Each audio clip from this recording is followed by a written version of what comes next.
So in this topic, we're going to be looking at circles. So to start off with, what is a circle? Well, it's defined as a round plane whose boundary consists of points equidistant from a fixed point. So here, our boundary is our circumference, and our fixed point is the center. So what we're saying is the boundary of this shape are all the same distance from this center here. So that's the radius. They're all the same distance away. But now we're thinking, so how do you work out the radius if you just had one point on the circumference? Well, there's two scenarios. The first scenario is when the center is at the origin of the circle.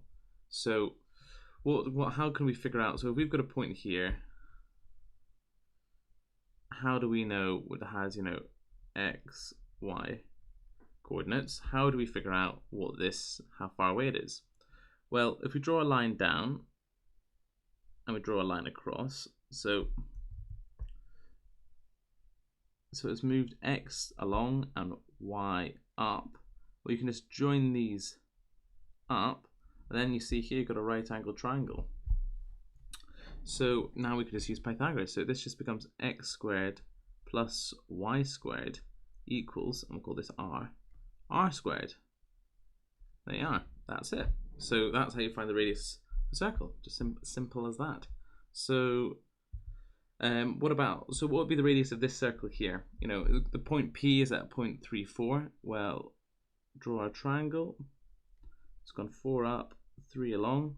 So r squared equals 3 squared plus 4 squared. R equals square root, 9 plus 16, 25. So r equals 5. That's it. Okay. What about, though, when the center is not at the origin? Okay. So before it was fine because you could just put r squared. X squared plus y squared equals r squared. But here we've got this distance here. So we've still got our x and our y, or we'll call that a, call that b.